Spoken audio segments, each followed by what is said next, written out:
This evening, I want to talk about the 2020 census and what the potential implications could be for the tribe of ADOS. Now, for myself, the 2010 census was the first census that I was independent, because prior to that, I was still in school in my parents' house.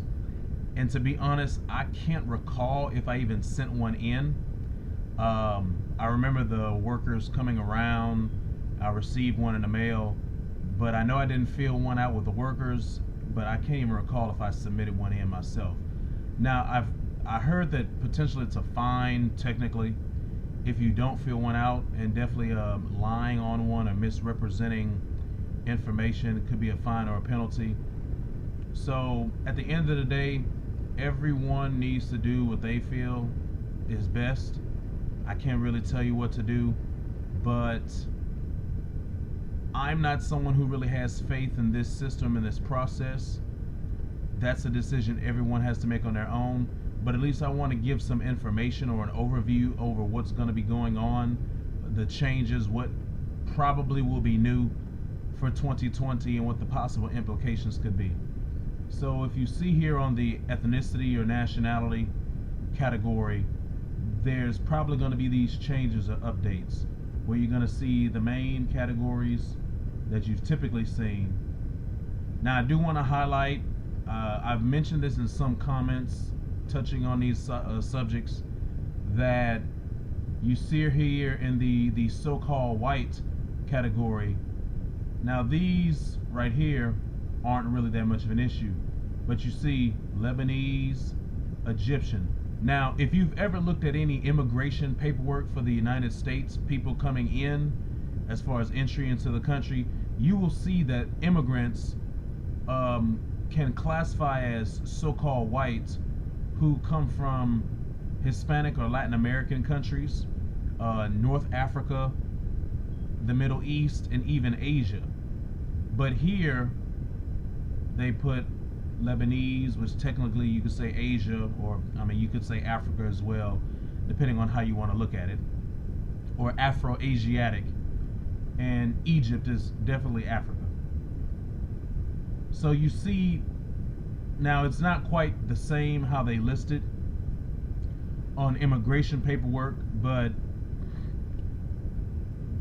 what exactly is supposed to be white, and the fact that the white numbers have been overinflated when you look at the census for the people who are already here, and when you look at immigration paperwork for the newer entries, you see how the so-called white population is an overinflated number.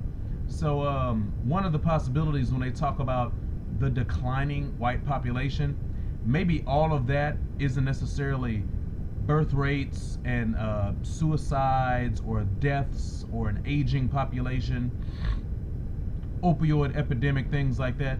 Some of that may be the in between the main decade census on how people choose to identify. Because if you have a person who identifies as Lebanese but they never call themselves white, that may not get added in.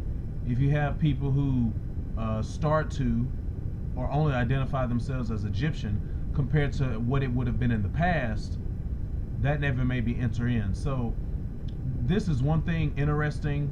I would say this is the only thing that would be interesting for the so-called white category, because I wonder, these new write-ins that they have, even though you'll check the main box, I wonder if that's going to be represented. I wonder if they're going to break down, so many people put German, so many people put Irish, so many people put English, and so on and so forth on how people choose to identify. So not only will we get that overall white group, we'll see the subgroups on how people chose to identify. And then if you see the subgroups and then people put Egyptian, even though some people do like to say that Egyptians are white, I guess white hoteps, then based upon the nationality, each individual is simply going to be able to discern what they consider that to be, and then you can look at what percentages those reflect if they presented that thoroughly. Who knows? So that's the only thing I really want to talk about for this group. ultimately, my main concern is this group, the so-called black African American group. Now, that would include us, the Native African Americans, or ADOS, the American descendants of slavery or the enslaved, but also your diaspora immigrants of Jamaicans, Haitians, Nigerians, Ethiopians, Somalians, so on and so forth. But these are probably the main groups that you have here that they've listed as examples. Now, this is if you're going to do a census. Okay, once again, I can't tell you what to do. I can't advise you what to do. But if you are going to fill out a census, the recommendation that I would give to anyone who identifies, and that's truthfully and legitimately, because remember, if you fill out this form incorrectly, that's potentially a fine, and also you're lying, which you shouldn't be lying. But if you're going to fill out a census, and if you identify truthfully as ADOS, my recommendation to the family of ADOS, or the tribe of ADOS, is you check this box, and then in this write-in, you emphasize that you are tribe of ADOS. That's what I would recommend, or Native African American, not an immigrant, something along the line, or or you could write it out, American descendants of slavery or the enslaved. Let them know that you are ADOS and that you are Native, and that we're not immigrants, we're not Jamaicans, we're not Haitians, we're not Nigerians or Ethiopians or Somalians or Somali. We are ADOS, we're ADOS, the tribe of ADOS, the family of ADOS. And let's see if they represent any of these subgroups when they finally present the numbers. Let's see if that's reflected in the figures. And after this video is done, look in my video on my recommendation of who should qualify as ADOS. So I include people who are mixed, say like people who are 1/2 or basically 1/2 or up. So you could be 1/2, 3/4, you could be 100%. So whether if you're, let's say one of your parents is full ADOS and another parent is, say, a Gomerite or a Gentile or Arabic or Asian or whatever, if you identify as this, my recommendation to you, if you're this on one side, and then something else on the other side, making you at least 1/2 or more ADOS, and if you already identify as this, my recommendation to you is don't put other, or don't put mixed or biracial or multi-ethnic or anything like that. Don't put that. Just put ADOS. Because if you're ADOS at least 1/2 through one parent or even both of your parents, but some other mixtures, but when it comes to you, that still makes up 1/2 or more. If you've already been identifying that way, put ADOS. Put American descendants of slavery or the enslaved. Put that. And if you're going to participate into this system, that's my recommendation how to fill it out. And let's let those numbers be reflected and represented if they give the breakdowns. I don't know if they're going to give all these different breakdowns like Asians and the different indigenous tribes, First Nations and Pacific Islanders. I don't know if they're going to give these further breakdowns or they're going to just stick to these main groups. I don't know if they're going to do that.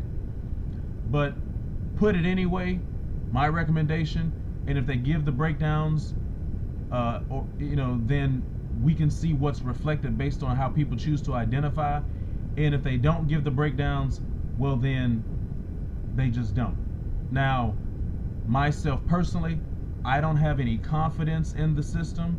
I don't believe in the system. I understand the benefits, potential benefits that people talk about with the census as far as government money and funds and resources that can go into different communities. And even when it comes to the congressional districts and how districting could be done. I'm not going to really get into gerrymandering or anything like that. I don't think it's really relevant, at least for this conversation, and even in total, personally. But I just don't really have any faith that in this system, that filling out this form is going to change anything as far as resources coming into the community, unless they're going to give us reparations, which would be something separate. There may be elements of the census that could tie in, but that would be a separate issue and something that would be exclusive and unique for us. And when it comes to sharing any kind of political power and fairly drawing up the districts, particularly when it comes to ADOS, I don't think that this form is going to make a difference. And I don't have any faith in the system and the process. And personally, I wouldn't want to submit any of my information into them. Personally, if they're trying to say it's a law that you have to fill this out, I would say that it would be unconstitutional that a private citizen or a state citizen, depending on how you want to look at it, would have to fill out this form from the government or else pay a fine. You know, it's one thing for them to charge taxes with what the 16th Amendment has been, the federal income tax amendment, but there's no amendment in place on any forms or census or any national IDs or any of that. You know, that's birth certificates, that's social security numbers, that's everything. You know, you can get your own private documents. You know, there's alternatives that are out there. You know, I don't think you have to submit yourself to the system. I think all of this is unconstitutional, and ultimately I don't believe in the process, so I don't know if I'm really going to be participating. I can't even remember if I participated the last time. It's of that little consequence to me. I can recall getting a form, I can recall the people knocking on your doors, but I can't remember if I actually sent anything in. So that's just my take on it. Now, another possible potential benefit some people bring out is that the record keeping, like family records, family history, documented family history, lineage, all those types of things. But check this out.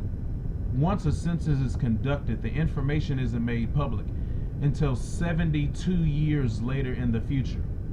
Okay? So what you could potentially fill out a couple of years from now, your descendants aren't going to receive that until maybe like 3 or 4 generations later. You know, and in between that time, if somehow your family history is lost, all of those people waiting over that period of time are going to be left in the dark. So I wouldn't wait and rely upon the government to have your family history recorded and documented. As I stated in a previous video or podcast, you need to document your own history. You don't need to wait every 10 years. You don't have to wait for the government. You definitely don't have to wait every 72 years. You know, store it on an external hard drive, store it up to the cloud. If you have I would keep more than one method of storage just in case. Always have backups. If you have a family Bible in your household, that's something that's been a very strong tradition.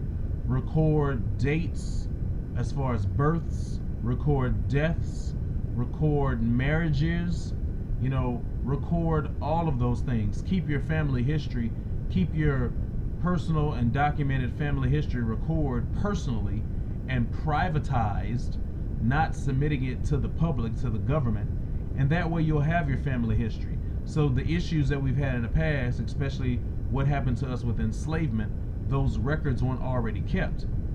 Moving on from here on out, if you keep those records, if it's lost through some other means in private hands, even with backups, okay, you just take the loss. But if you have multiple different recordings, if you have different backups, if you have different sources of this recorded and documented family history that you kept, you never have to worry about anything. You know, you're keeping that in the family, and everyone in the family should have shared and access to this history. That way, you know who you are, you know where you came from, and especially when we talk about things like heritage, like ADOS, you can just simply pull up your family tree and say, hey, look, I know where I came from. You know, in my family, we've done some research. We've looked at our family tree. We've traced back as far as we could. A lot of us won't be able to go too far back into enslavement and deep in the enslavement period, because a lot of those records just simply weren't kept or were lost. You know, but since that time, we've had an ability to do so. So for those who've kept those family histories, and if you just even have met and heard the stories, the oral history, and have conversed and had fellowship with your family members, particularly your elders, while they were still alive, you know your people, you know who you come from. So at the minimum, I would say keep the records. But if you have time, I mean, I know people can be spread about and people get busy, and sometimes you're not able to come together.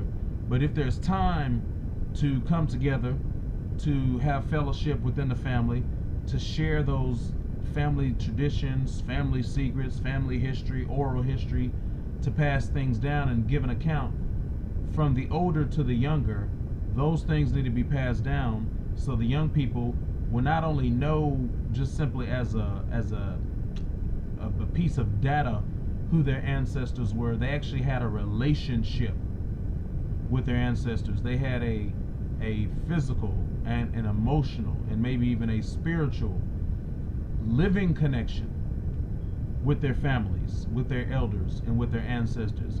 Not just simply data or clerical or record keeping. So as always, you know, you need to be able to do for self as much as possible. I'm all about independence, self-sufficiency, self-reliance. I'm all about that. So we need to keep our own records. Don't rely upon the government. Don't rely upon their census.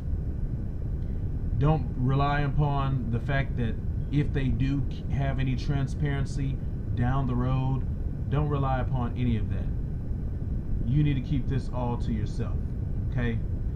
So that's just my advice, you know, that's just my recommendation. You see, here's the possible changes, or most likely what the changes. I mean, I guess they can always change something, but it appears that when it comes to ethnicity or nationality, these are the breakdowns you're going to get. Here's the options that you're going to get, and the write-in options, what you're going to get. But like I say, individual identities, that's not going to be released until 72 years later. And if they just give you the numbers, we don't even know if they're going to break down to say, okay, this percentage was Jamaican, this percentage was Haitian, and then all the rest of that was ADOS. We don't even know if they're going to give us that breakdown, even if we do fill out the form as such. So that's just my 2 cents. You know, I don't have any faith in the system. I don't believe myself in contracting or just submitting myself to this beast system. I'm unplugged, and I'm more and more and more unplugging myself every day. I just don't want to participate with this system, and I have no faith in the system whatsoever. So do what you feel is best. If you feel like that politically it may help when it comes to districts, if you feel that financially it may help when it comes to any type of government funding or government funds, at the end of the day, the main government funds I'm concerned about for us is reparations. That's the main thing I'm concerned about. And like I said, that's something separate. We don't need a census for that. We can put together our own organization when it comes to the payment of reparations. All the other money that they give to everyone else, if they want to use the census for that, that's fine. But we need to have our own system. Okay? Shalom.